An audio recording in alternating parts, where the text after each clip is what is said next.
Making news in America this morning, hunting down the executioner. Pressure is mounting for President Obama to deal with the ISIS threat as family members mourn the second murdered American hostage. We're live with the latest. Chemical mishap. An experiment goes awry at a museum. New details this morning about what went wrong and the children inside who were injured.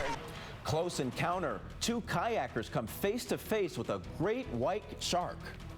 Next thing, I'm in the water and I just see a shark as close as you are to me, biting my kayak. How they made their escape after getting tossed into the water. Collapse on the court. A stadium ceiling comes crashing down with players and fans inside. From ABC News in New York, this is America This Morning. Good morning, everyone. It's Thursday. I'm Tahman Bradley. And I'm Rena Nine, and we begin with the aftermath of the execution of journalist Steven Sotloff by the ISIS Islamic militant group. A candlelight vigil in his memory was held last night at the University of Central Florida. His death is also on the minds of many in the Obama administration. ABC's Gloria Riviera is live in Washington with the details. Good morning, Rena Tahman. Of course, President Obama well into his day over in Europe. He's in the UK, meeting with so many key allies. A lot on his plate, Ukraine, Russia, but of course, ISIS, and what the U.S. policy will be. Pressure is building for President Obama meeting with NATO allies to clearly define U.S. strategy after he said the terror group ISIS will pay the price for the murder of American journalists Steven Sotloff and James Foley. We'll either fight them now or we'll fight them later, because they're not going to stop. It's disciplined, it's well-financed, it's military, it's a state, it's a government, and they move with lightning speed. Lightning speed and a sophisticated social media campaign terrorism observers say boosts their power in Syria and Iraq. ISIS commander Abu Bakr al-Baghdadi and the hooded British speaker seen with Sotloff and Foley are key targets. The U.S. is also analyzing video for clues in the urgent search for other U.S. and Western hostages. Spy planes and satellites honing in on the city of Raqqa, where they think Sotloff and Foley were killed. In Florida, Steven Sotloff's family and friends remembered a dedicated journalist. He was no war junkie. He merely wanted to give voice to those who had none. For Steven Sotloff, it was a mission that cost him his life. Secretary of Defense Chuck Hagel has said there are at least 100 American passport holders fighting with ISIS, and terror experts say English speakers are key to spreading the ISIS message, increasing their power, and recruiting others. Rena, Tahman, back to you. Thank you so much. Gloria Riviera live in Washington. And as Gloria mentioned, the terror threat from ISIS is sure to be discussed at the NATO summit this week, even though Ukraine is the main item on the agenda. President Obama will be meeting with several heads of state today in Newport, Wales. ABC's Devin Dwyer is traveling with the president. Good morning, Devin. Good morning, Rena and Tahman. President Obama arrived here overnight, making front page news this morning. He's the first American president ever to visit Wales. The NATO summit already underway. The agenda here is ambitious this morning. Ukraine's president is here as a special guest. He wants help from the U.S. and NATO, more money, military aid to confront that Russian invasion in the east. President Poroshenko will meet privately with President Obama, British, German, Italian, and French leaders here. The other big issue, though, of course, is what to do about those ISIS militants in Syria and Iraq. The papers this morning, British Prime Minister David Cameron, President Obama penning a joint op-ed condemning that group as barbaric killers. But both leaders have expressed starkly different views about what to do about it. Today, meetings between the Prime Minister and President Obama will be closely watched to see if perhaps a more aggressive strategy emerges, a military strategy perhaps. This evening, though, President Obama and the other leaders, 67 of them from around the world, will rub elbows with Prince Charles at the sprawling countryside resort here. But overall, Rena and Tahman, this is being dubbed as perhaps the most consequential NATO summit ever. Okay, Devin, thank you. A science experiment turned dangerous at a museum in Reno, terrifying a room filled with children. 7 kids were among 9 people rushed to the hospital following a routine demonstration at the Discovery Museum. The staff was using a machine to simulate a tornado when it malfunctioned and a chemical flash occurred, causing multiple acid burns. The one tornado wasn't going, and nobody really thought anything of it. And then she was like, oh, I forgot this one. And then she added it, and that's when everything exploded. Damage to the building was minimal, but it was shut down for the remainder of the day. Turning now to more scrutiny for police in Ferguson, Missouri. Nearly a month after the fatal police shooting of an unarmed black teen, ABC News has learned that the Justice Department is launching a full-scale investigation of the Ferguson Police Department. Sources say it will look into whether the officers used excessive force and also the way arrests are made. Joan Rivers is out of intensive care this morning. Her daughter Melissa said her mom was moved to a private room, but she gave no further explanation. Rivers, who's 81 years old, remains sedated and on life support. She went into cardiac arrest last week during a procedure at a clinic. Well, off Mexico's Pacific coast, Norbert has strengthened into a hurricane. Norbert is currently tracking northwest up the coastline, packing winds of 75 miles an hour, dumping heavy rain across Mexico's tourist destinations. Norbert is stirring up rough surf and waves up to 80 feet. It's not expected to make landfall. In Minnesota, severe storms drop piles of hail up to a foot deep. The ice severely damaged crops at Waverly Farms west of Minneapolis, everything from squash to apples and corn. The sheer force of the hail actually severed the vines off the pumpkins. It's pretty powerful, huh? Indeed. All right, time now for a look at today's weather. A band of storms stretching 1,800 miles from the southwest up into the Great Lakes is bringing torrential rains, powerful winds, and damaging hail. Heavy rain for the southeast from the Gulf Coast up into Washington, D.C. And the Midwest and South remain hot and humid with temperatures in the 80s and 90s, 106 for Phoenix, 60s and 70s for the Upper Plains and Northwest. Much farther north, however, it's a lot colder than the 60s. Barrow, Alaska got its first significant snowfall of the season one day after Labor Day.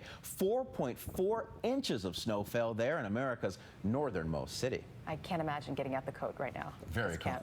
Well, a change in poultry practices, the major product adjustment for one of the country's biggest chicken producers. Plus, breaking news in the search for a missing 8-year-old girl, the discovery overnight that has investigators desperately seeking answers. And killer cobra, the rare and dangerous snake slithering around a community.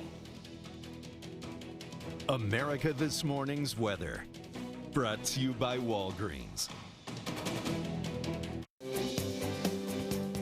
America This Morning continues now with America's Money.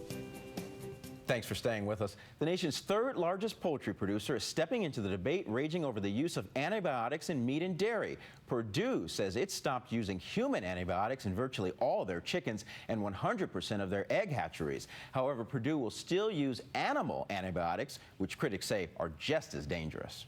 U.S. auto sales boomed last month. Overall, sales were up 5.5% since a year ago. The big winner was Chrysler, up 20% thanks to crossovers and SUVs.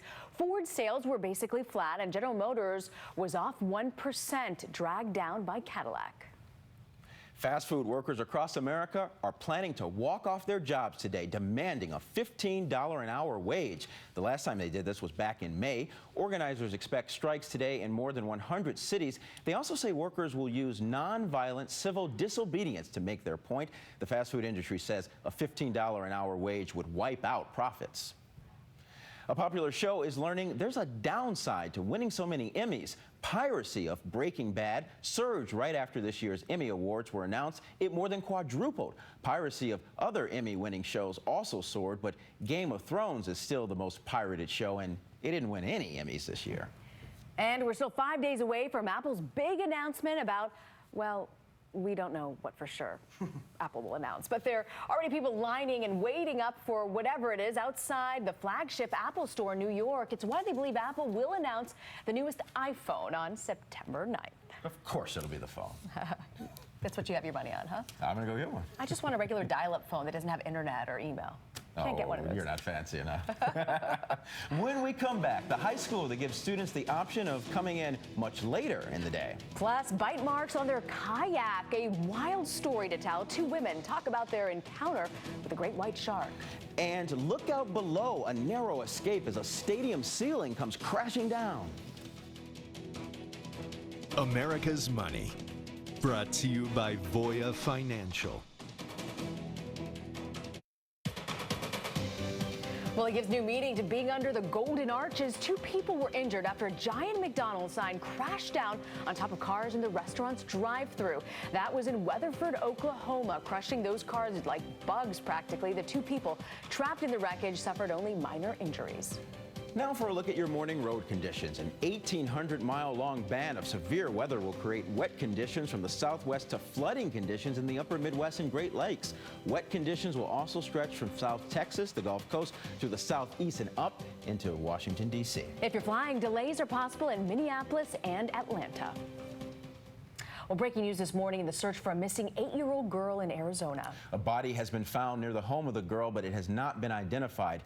Isabella Groken-Canella vanished from her Bullhead City home before dawn Tuesday. Her parents say she was not in her bedroom when they went to check on her. There were no signs of a break-in or struggle, but police there haven't ruled out a kidnapping. The unidentified body has been turned over to the medical examiner's office. In Detroit, even the judge was emotional at the sentencing of the man who killed a 19-year-old woman who banged on his door in the middle of the night. Theodore Rafer will spend at least the next 17 years behind bars. He was convicted for the shooting of Renisha McBride when she showed up on his porch acting strangely after a car accident. At the hearing, Rafer apologized to her family. I can only hope and pray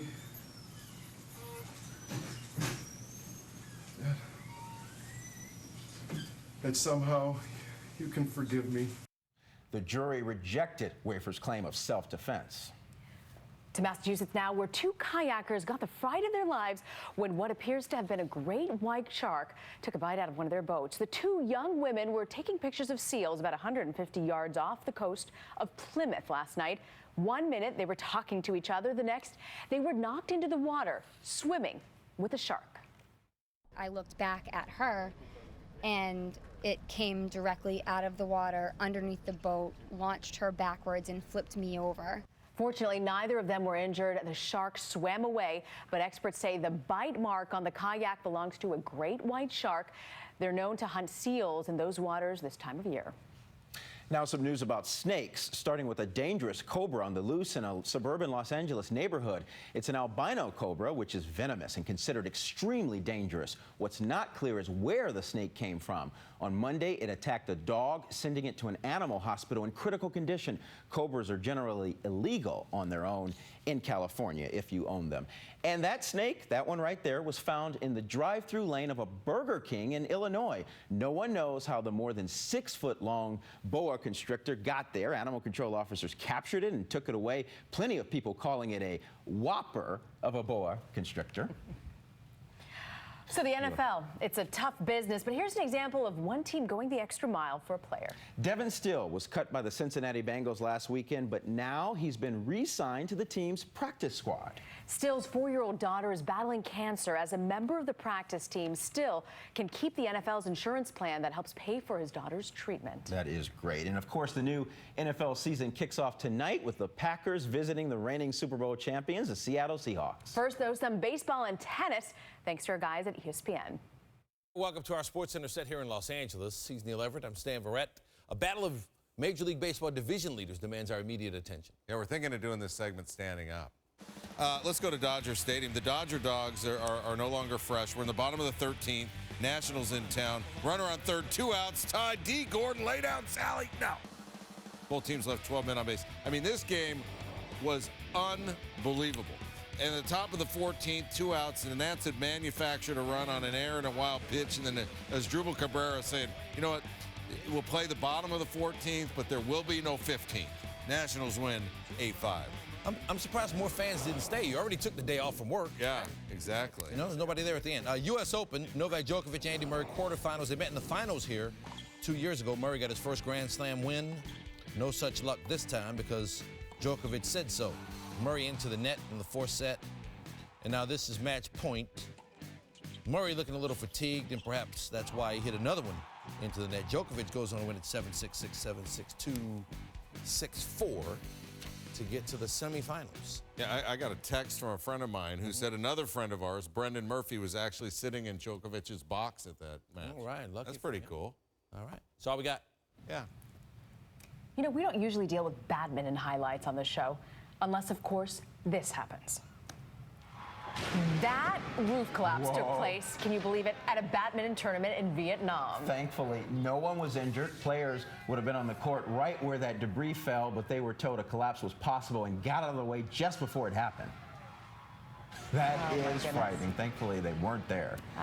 Wow. Video. All right. Up next, The Pulse. It's official. New details this morning about who's joining The View. Plus, a filmmaker offers a reward to find his camera after this happened. You're watching America This Morning, America's #1 early morning news.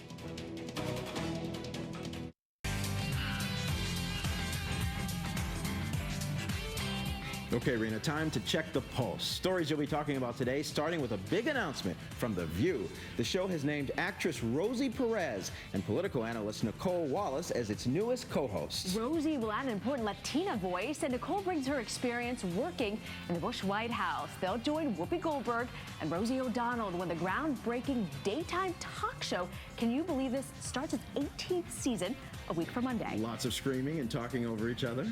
I'm looking forward to it. I am too. I'm a big fan of the show, Me too. actually. I think it's a good group of women. Guys watch. Okay, good to know. Well, the highest paid actor in television is a woman. Forbes says Modern Family's Sofia Vergara earned $37 million in the past year, most of them from endorsements and licensing. Mariska Hargitay of Law & Order SVU is a distant second among TV actresses with $13 million. Still okay. Yeah. And third is Kaley Cuoco of The Big Bang Theory with $11 million. Overall, though, the top 10 TV actresses made about 2/3 as much as the top 10 male actors. And, well, we'll bet when you were in high school, you wish you could sleep in and not go to class until afternoon. Well, that wish has come true at Nexus Academy, a group of charter school students. They're in Royal Oak. There they are. Students chose a morning or afternoon session, which starts at 12:30. The American Academy of Pediatrics now says that's healthier for teens whose natural sleep cycles make it harder for them to fall asleep before 11 at night. Good I idea. always, though, took morning classes because I fell asleep in my 6 p.m. classes. Should we talk about our sleeping? Yeah, on this shift? no Okay. one wants to hear it. And finally, an attempt to film great white sharks that actually went horribly wrong. It took place off the coast of New Zealand. Yeah, with 6 GoPro cameras on his pole, the guy in the cage was hoping to film sharks with 360-degree precision, but a great white got the camera in his mouth, and when he pulled it out, the camera fell to the ocean floor. Well, so much for that. Now, the guy who lost the camera is offering a big reward to anyone who braves the shark-infested waters and retrieves the camera. Geez, good luck. Good luck indeed. I'm not going down there with the shark. Just buy a new camera, forget about it. Yeah. That's what I would say. Yeah, it's just equipment.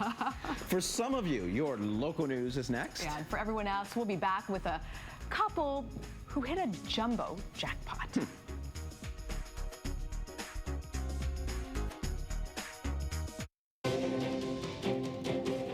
Checking our top stories, investigators are looking for clues in the execution video of Steven Sotloff, the second American journalist to be killed by ISIS. The Islamic militants are only part of the ambitious agenda facing President Obama at the NATO summit in Wales today. Ukraine is the other major topic, and Mr. Obama has some side meetings, too. 7 children and 2 adults were injured when a routine science experiment went wrong at a museum in Reno. A tornado simulator malfunctioned, releasing a chemical flash that caused multiple acid burns. Looking at today's weather, a band of storms stretching from the southwest up into the Great Lakes is bringing torrential rain, powerful winds, and damaging hail. Heavy rain for the southeast up into Washington, D.C. And finally from us this morning, sometimes things are just meant to be. A California man who just won the Mega Millions jackpot would certainly agree. He says there were so many signs that luck was on his side that he just had to buy that ticket. Reporter Rob McMillan of our Los Angeles station has his story. We're really going to enjoy it, I can tell you, you know. Rick and Lori Knudsen say their bucket list just got a lot bigger after winning the $180 million Mega Millions jackpot. We've lived in the same house for like 23 years, so we're going to step it up. They bought the winning ticket a couple of weeks ago at the 7-Eleven in Calamasa, not far from their home. They discovered they had won the following weekend. Saw the numbers, I scanned it. My eyes like 3 times, I go, I got this. And we just started hugging and screaming and The kids are all hugging, the grandkids start crying. So what made Knudsen want to buy a lottery ticket? Well, he says something very strange started happening to him. He says over a 2-day period, whenever he would get the bill for something, whether it's dinner for his wife or a bunch of stuff at the convenience store, it would always come out to nice round numbers. No change required. 7 different times, everything came back with no change. So I just felt lucky. They decided to take the lump sum of $107 million. Will Knudsen keep his job at RWC Roofing? No, I retired the next day. My dad lives with us. He's 83 years old, so we want to make sure that he doesn't have to worry about a thing. I have a son that's a heart patient, so we're good. As for whether winning more than $100 million will change them as people, I hope not, you know. Pretty grounded. We want to stay pretty There's nothing grounded. wrong with being grounded in a big house, though. Yeah. In San Bernardino, Rob McMillan, ABC 7 Eyewitness News. Quitting his job. Quitting his job, and nothing wrong with being grounded in a big house. I agree with that. I wish I had signs like that. That's what's making news in America this morning. Stay with us. Good Morning America is coming up soon. Have a great Thursday.